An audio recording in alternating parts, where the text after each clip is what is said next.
বাদশার কঠিন অসুখ। সারাদিন তিনি বিছানায় শুয়ে থাকেন। শরীর দুর্বল হয়ে যাচ্ছে, কণ্ঠস্বর ক্ষীণ হচ্ছে। মনে তার কোনো সুখ নেই, বেঁচে থাকার আর কোনো আশা নেই তার। বাদশা বুঝলেন মৃত্যু তার দুয়ারে এসে হানা দিয়েছে। দূর দূরান্ত থেকে চিকিৎসকরা এলো, নানা রকমের ওষুধ দিল, কিন্তু কিছুতেই কোনো উপকার হলো না। সকলেই খুব চিন্তিত।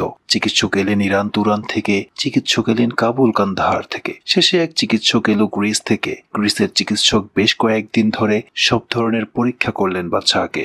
শরীরের তাপ নিলেন, নাড়ি টিপে দেখলেন। তারপর তিনি বললেন, এ বড় কঠিন অসুখ, তবে এর চিকিৎসা আছে। একজন অল্প বয়স্ক বালক প্রয়োজন, যার হৃৎপিণ্ড থেকে ওষুধ তৈরি করতে হবে। সেই ওষুধে বাদশাহ সুস্থ হয়ে উঠবেন। বাদশাহর অসুখ, প্রয়োজন অল্প বয়স্ক বালক। দিকে দিকে লোক ছড়িয়ে পড়লো। খুঁজতে খুঁজতে একটা ছেলেকে পাওয়াও গেল। ছেলের বাবা টাকার বিনিময়ে খুব অনায়াসে ছেলেটাকে বিক্রি করে দিল বাদশাহর লোকদের কাছে। টাকাও পেল বিপুল পরিমাণ। আর কাজেই বিচার সবাই রায় দিলেন, এই ছেলের জীবন বধ করা কোনো অন্যায় কাজ হবে না, কারণ এই ছেলের তুচ্ছ জীবনের বিনিময়ে বাদশার মূল্যবান জীবন রক্ষা পাবে। ছেলেটি এইসব ঘটনা দেখে সারাক্ষণ মিটিমিটি হাসে। জল্লাদ তাকে হত্যা করার জন্য ধরে বেঁধে নিয়ে যাচ্ছে বদ্ধভূমিতে। তার হৃৎপিণ্ড থেকে তৈরি হবে ওষুধ। ছেলেটি তখন আকাশের দিকে তাকিয়ে হু হু করে হাসতে লাগলো। বাদশা পেছনে ছিলেন। ছেলেটির হাসির শব্দ শুনে তিনি খুব বিচলিত হলেন। একটু পরেই তার মৃত্যু হবে, মাটিতে লুটিয়ে পড়বে তার সুন্দর দেহ।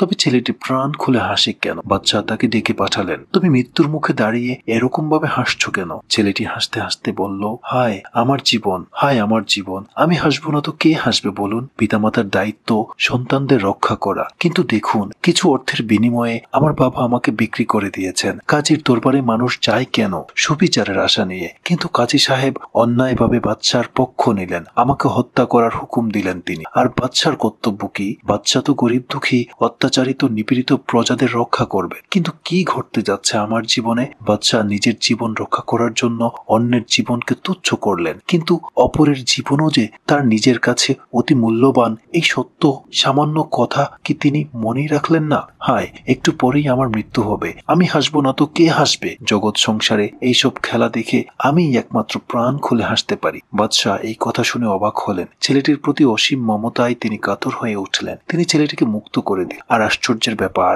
তার কিছুদিন পরেই বাদশার অসুখ সেরে গেল। তিনি সম্পূর্ণ সুস্থ হয়ে উঠলেন।